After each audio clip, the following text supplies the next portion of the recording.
Chapter 8 Josie Plays Mermaid. While the young Byers were having serious experiences at home, Josie was enjoying herself immensely at Rocky Nook, for the Lawrences knew how to make summer idleness both charming and wholesome. Bess was very fond of her little cousin.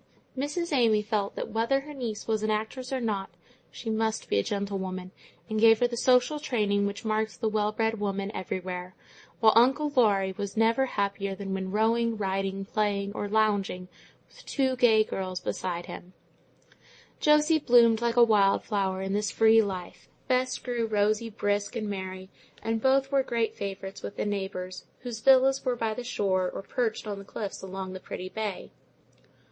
One crumpled rose-leaf disturbed Josie's peace. One baffled wish filled her with a longing which became a mania, and kept her as restless and watchful as a detective with a case to work up. Miss Cameron, the great actress, had hired one of the villas and retired thither to rest and create a new part for next season. She saw no one but a friend or two, had a private beach, and was invisible except during her daily drive, or when the opera glasses of curious gazers were fixed on a blue figure disporting itself in the sea. The Lawrences knew her, but respected her privacy, and after a call left her in peace till she expressed a wish for society, a courtesy which she remembered and repaid later, as we shall see. But Josie was like a thirsty fly buzzing about a sealed honey-pot, for this nearness to her idol was both delightful and maddening. She pined to see, hear, talk with, and study this great and happy woman, who could thrill thousands by her art, and win friends by her virtue, benevolence, and beauty. This was the sort of actress the girl meant to be, and few could object if the gift was really hers, for the stage needs just such women to purify and elevate the profession which should teach as well as amuse.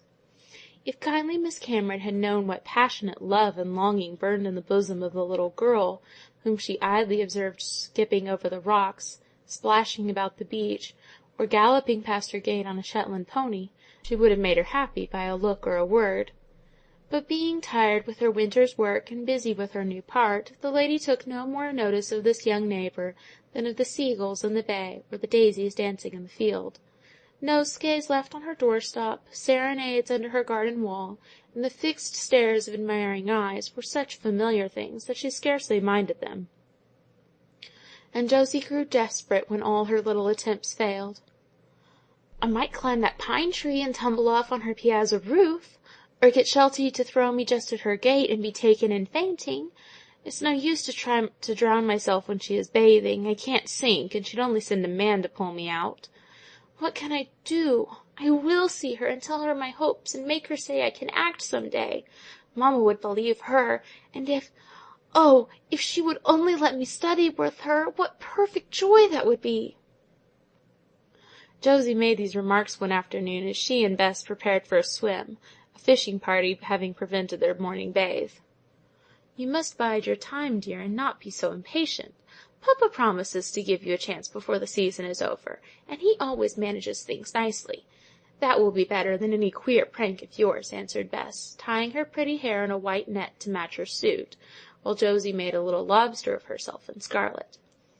"I hate to wait, but I suppose I must. I hope she will bathe this afternoon, though it is low tide. She told uncle she should have to go in then, because in the morning people stared so and went on her beach. Come and have a good dive from the big rock. No one round but nurses and babies, so we can romp and splash as much as we like." Away they went to have a fine time, for the little bay was free from other bathers, and the babies greatly admired their aquatic gymnastics, both being expert swimmers. As they sat dripping on the big rock, Josie suddenly gave a clutch that nearly sent Bess overboard, as she cried excitedly, "There she is! Look! Coming to bathe! How splendid! Oh, if she only would drown a little and let me save her, or even get her toe nipped by a crab!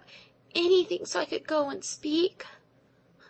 "Don't seem to look. She comes to be quiet and enjoy herself.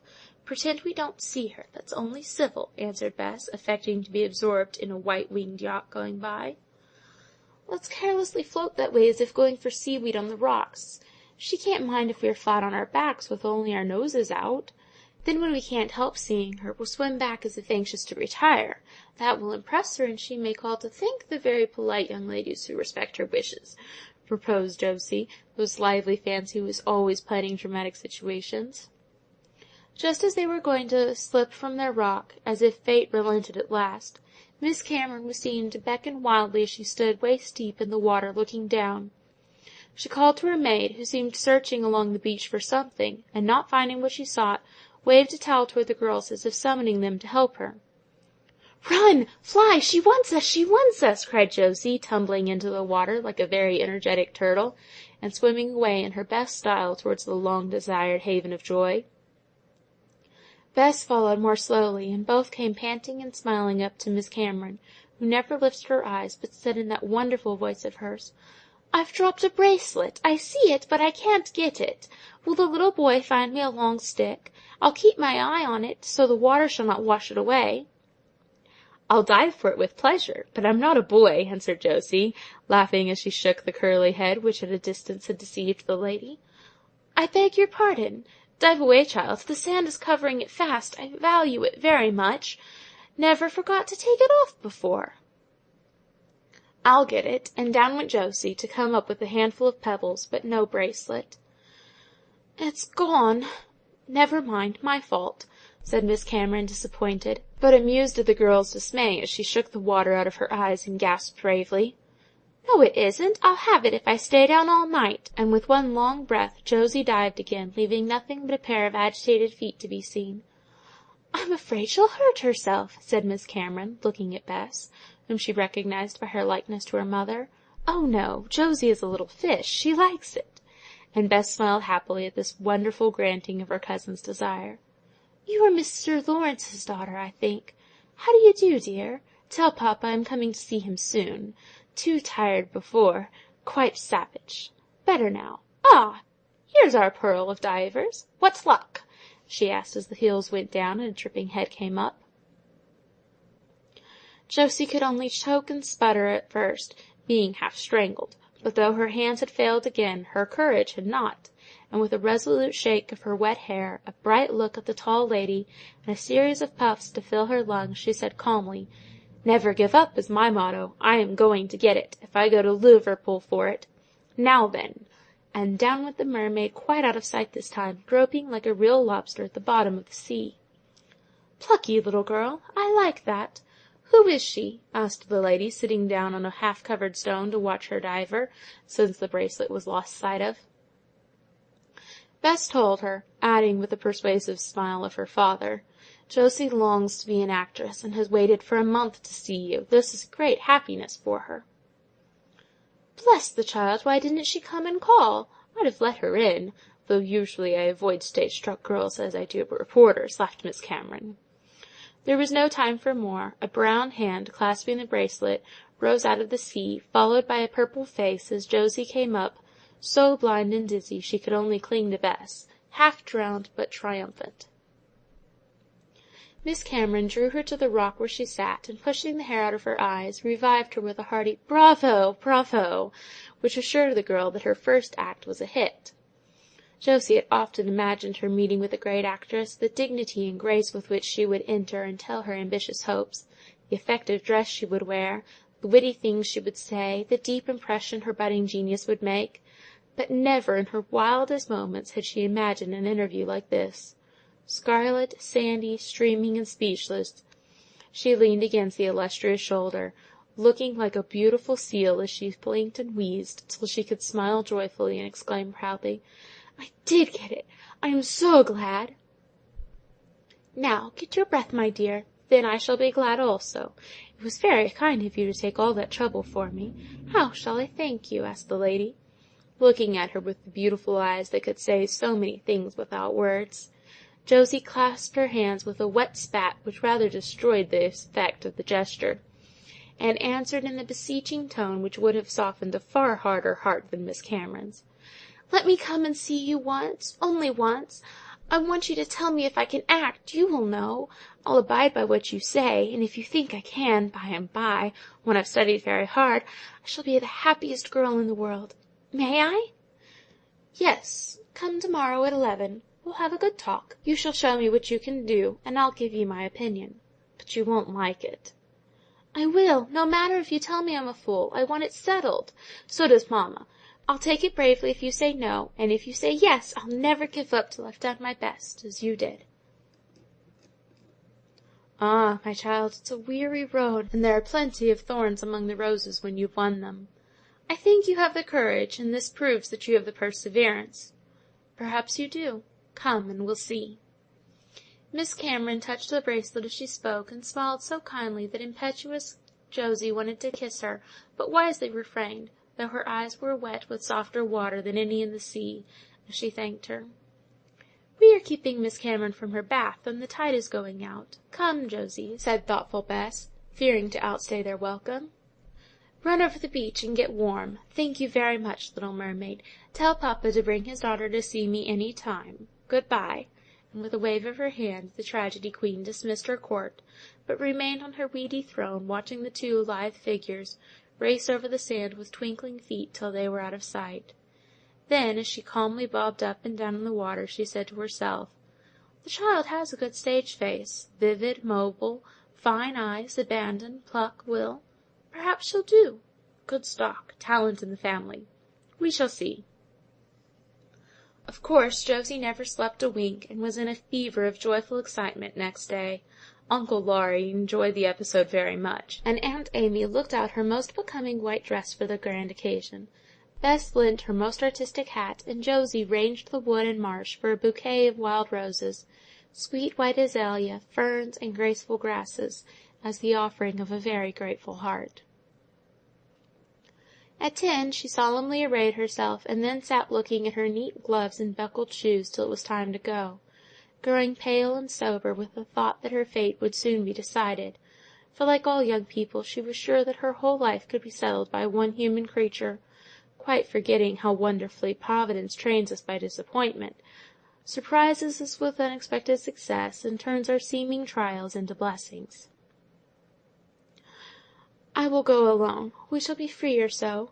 Oh, Bess, pray that she may tell me rightly. So much depends on that. Don't laugh, uncle. It is a very serious moment for me. Miss Cameron knows that, and will tell you so. Kiss me, Aunt Amy, since mamma isn't here. If you say I look nice, I'm quite satisfied. Good-bye." And with a wave of the hand as much like her model's as she could make it, Josie departed, looking very pretty and feeling very tragical. Sure now of admittance, she boldly rang at the door which excluded so many, and being ushered into the shady parlour, feasted her eyes upon several fine portraits of great actors while she waited. She had read about most of them, and knew their trials and triumphs so well that she nearly forgot herself, and tried to imitate Mrs. Siddons as Lady Macbeth, looking up at the engraving as she held her nosegay like the candle in the sleep-walking scene, and knit her youthful brows distressfully, while murmuring the speech of the haunted queen. So busy was she, that Miss Cameron watched her for several minutes unseen, then startled her by suddenly sweeping in with the words upon her lips, the look upon her face, which made that one of her greatest scenes. "I never can do it like that, but I'll keep trying, if you say I may," cried Josie, forgetting her manners in the intense interest of the moment. "Show me what you can do," answered the actress, wisely plunging into the middle of things at once, well knowing that no common chat would satisfy this very earnest little person. "First, let me give you these. I thought you'd like wild things better than hothouse flowers, and I love to bring them, as I'd no other way to thank you for your great kindness to me," said Josie, offering her nosegay with a simple warmth that was very sweet. "I do love them best, and keep my room full of the posies some good fairy hangs on my gate. Upon my word, I think I found the fairy out. These are so like," she added quickly, as her eyes went from the flowers in her hand to others that stood near by, arranged with the same taste. Josie's blush and smile betrayed her before she said, with a look full of girlish adoration and humility, "I couldn't help it. I admire you so much. I know it was a liberty, but as I couldn't get in myself, I love to think my posies pleased you." Something about the child and her little offering touched the woman, and drawing Josie to her, she said, with no trace of actress in face or voice, "They did please me, dear, and so do you. I'm tired of praise, and love is very sweet, when it is simple and sincere like this." Josie remembered to have heard, among many other stories, that Miss Cameron lost her lover years ago, and since had lived only for art. Now she felt that this might have been true, and pity for the splendid, lonely life made her face very eloquent as well as grateful. Then, as if anxious to forget the past, her new friend said, in the commanding way that seemed natural to her, "Let me see what you can do. Juliet, of course. I'll begin with that. Poor soul, how she is murdered!" Now, Josie had intended to begin with Romeo's much-enduring sweetheart, and follow her up with Bianca, Pauline, and several of the favourite idols of stage-struck girls; but being a shrewd little person, she suddenly saw the wisdom of Uncle Laurie's advice, and resolved to follow it. So instead of the rant Miss Cameron expected, Josie gave poor Ophelia's mad scene, and gave it very well, having been trained by the college professor of elocution, and done it many times. She was too young, of course, but the white gown, the loose hair, the real flowers she scattered over the imaginary grave, added to the illusion, and she sung the song sweetly, dropped her pathetic curtsies, and vanished behind the curtain that divided the rooms, with a backward look that surprised her critical auditor into a quick gesture of applause. Cheered by that welcome sound, Josie ran back as a little hoyden in one of the farces she had often acted, telling a story full of fun and naughtiness at first, but ending with a sob of repentance and an earnest prayer for pardon. "Very good! Try again! Better than I expected," called the voice of the oracle. Josie tried Portia's speech, and recited very well, giving due emphasis to every fine sentence. Then, unable to refrain from what she considered her greatest effort, she burst into Juliet's balcony scene, ending with the poison in the tomb. She felt sure that she surpassed herself, and waited for applause. The ringing laugh made her tingle with indignation and disappointment, as she went to stand before Miss Cameron, saying in a tone of polite surprise, "I have been told that I did it very well. I'm sorry you don't think so." "My dear, it's very bad. How can it help being so? What can a child like you know of love, and fear, and death? Don't try it yet. Leave tragedy alone till you are ready for it." "But you clapped Ophelia." "Yes, that was very pretty. Any clever girl can do it effectively. But the real meaning of Shakespeare is far above you yet, child. The comedy bit was best. There you showed real talent. It was both comic and pathetic. That's art. Don't lose it. The Portia was good declamation. Go on with that sort of thing. It trains the voice, teaches shades of expression. You've a good voice and natural grace. Great helps both, hard to acquire." "Well, I'm glad I've got something," sighed Josie, sitting meekly on a stool, much crestfallen, but not daunted yet, and bound to have her say out. "My dear little girl, I told you would not like what I would say to you. Yet I must be honest if I would really help you. I've had to do it for many like you, and most of them have never forgiven me, though my words have proved true, and they are what I advised them to be, good wives and happy mothers in quiet homes. A few have kept on, and done fairly well. One you will hear of soon, I think, for she has talent, indomitable patience, and mind as well as beauty. You are too young to show to which class you belong. Geniuses are very rare, and even at 15 seldom give much promise of future power." "Oh, I don't think I'm a genius," cried Josie, growing calm and sober as she listened to the melodious voice, and looking into the expressive face that filled her with confidence, so strong, sincere, and kindly was it. "I only want to find out if I have talent enough to go on, and after years of study to be able to act well in any of the good plays people never tire of seeing. I don't expect to be a Mrs. Siddons or a Miss Cameron, much as I long to be, but it does seem as if I had something in me which can't come out in any way but this. When I act, I'm perfectly happy. I seem to live, to be in my own world, and each new part is a new friend. I love Shakespeare, and am never tired of his splendid people. Of course, I don't understand it all, but it's like being alone at night with the mountains and the stars, solemn and grand, and I try to imagine how it will look when the sun comes up, and all is glorious and clear to me.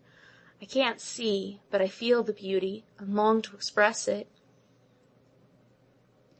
As she spoke, with the most perfect self-forgetfulness, Josie was pale with excitement, her eyes shone, her lips trembled, and all her little soul seemed trying to put into words the emotions that filled it to overflowing. Miss Cameron understood, felt that this was something more than a girlish whim, and when she answered, there was a new tone of sympathy in her voice, a new interest in her face, though she wisely refrained from saying all she thought, well knowing what splendid dreams young people build upon a word, and how bitter is the pain when the bright bubbles burst. "If you feel this, I can give you no better advice than to go on loving and studying our great master," she said slowly. But Josie caught the changed tone, and felt, with a thrill of joy, that her new friend was speaking to her now as a comrade.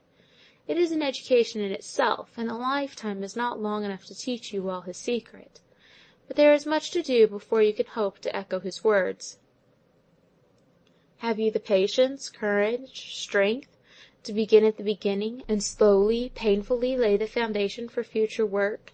Fame is a pearl many dive for and only a few bring up. Even when they do, it is not perfect, and they sigh for more and lose better things in struggling for them. The last word seemed spoken more to herself than to her hearer, but Josie answered quickly, with a smile and an expressive gesture. "I got the bracelet in spite of all the bitter water in my eyes."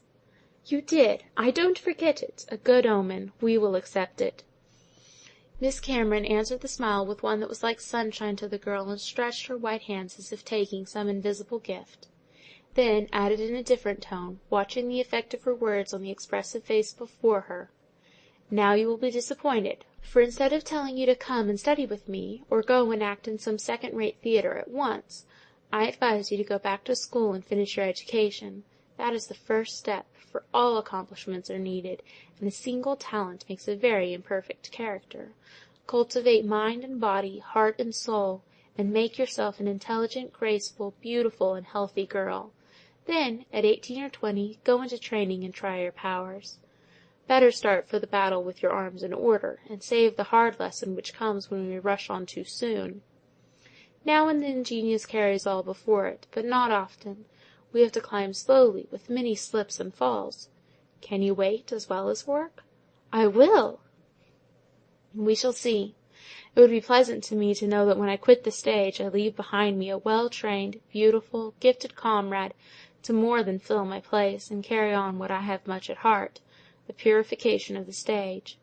Perhaps you are she; but remember, mere beauty and rich costumes do not make an actress, nor are the efforts of a clever little girl to play great characters real art. It is all dazzle and sham, and a disgrace and disappointment now.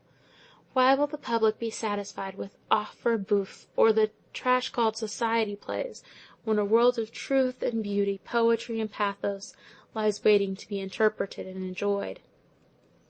Miss Cameron had forgotten to whom she spoke, and walked to and fro, full of the noble regret all cultivated people feel at the low state of the stage nowadays. "That's what Uncle Laurie says, and he and Aunt Jo try to plan plays about true and lovely things, simple domestic scenes that touch people's hearts, and make them laugh and cry and feel better. Uncle says that sort is my style, and I must not think of tragedy. But it's so much nicer to sweep about in crowns and velvet trains than to wear everyday clothes and just be myself, though it's so easy. Yet that is a high art, child, and what we need for a time till we are ready for the masters. Cultivate that talent of yours. It is a special gift, this power to bring tears and smiles, and a sweeter task to touch the heart than to freeze the blood or fire the imagination. Tell your uncle he is right, and ask your aunt to try a play for you. I'll come and see it when you are ready." "Will you? Oh, will you? We are going to have some at Christmas, with a nice part for me. A simple little thing, but I can do it, and should be so proud, so happy to have you there." Josie rose as she spoke, for a glance at the clock showed that her call was a long one, and hard as it was to end this momentous interview, she felt that she must go. Catching up her hat, she went to Miss Cameron, who stood looking at her so keenly that she felt as transparent as a pane of glass, and coloured prettily as she looked up, saying, with a grateful little tremor in her voice, "I can never thank you for this hour and all you have told me. I will do just what you advise, and mamma will be very glad to see me settled at my books again. I can study now with all my heart, because it is to help me on, and I won't hope too much, but work and wait and try to please you, is the only way to pay my debt. That reminds me that I have not paid mine. Little friend, wear this for my sake. It is fit for a mermaid, and will remind you of your first dive. May the next bring up a better jewel, and leave no bitter water on your lips." As she spoke, Miss Cameron took from the lace at her throat a pretty pin of aquamarine, and fastened it like an order on Josie's proud bosom. Then, lifting the happy little face, she kissed it very tenderly, and watched it go smiling away with eyes that seemed to see into a future full of the trials and triumphs which she knew so well. Bess expected to see Josie come flying in, all raptures and excitement, or drowned in tears of disappointment, but was surprised at the expression of calm content and resolution which she wore. Pride and satisfaction, and a new feeling of responsibility both sobered and sustained her, and she felt that any amount of dry studying and long waiting would be bearable, if in the glorious future she could be an honour to her profession, and a comrade to the new friend whom she already adored with girlish ardour. She told her little story to a deeply interested audience, and all felt that Miss Cameron's advice was good. Mrs. Amy was relieved at the prospect of delay, for she did not want her niece to be an actress, and hoped the fancy would die out. Uncle Laurie was full of charming plans and prophecies, and wrote one of his most delightful notes to thank their neighbour for her kindness, while Bess, who loved art of all kinds, fully sympathized with her cousin's ambitious hopes, only wondering why she preferred to act out her visions rather than embody them in marble. That first interview was not the last, for Miss Cameron was really interested, and had several memorable conversations with the Lawrences, while the girls sat by, drinking in every word with the delight all artists feel in their own beautiful world, and learning to see how sacred good gifts are, how powerful and how faithfully they should be used for high ends, each in its own place helping to educate, refine, and refresh. Josie wrote reams to her mother, and when the visit ended, rejoiced her heart by bringing her a somewhat changed little daughter, who fell to work at the once detested books with a patient energy which surprised and pleased every one. The right string had been touched, and even French exercises and piano practice became endurable, since accomplishments would be useful by and by. Dress, manners, and habits were all interesting now, because mind and body, heart and soul must be cultivated, and while training to become an intelligent, graceful, healthy girl, little Josie was unconsciously fitting herself to play her part well on whatever stage the great manager might prepare for her. End of Chapter 8.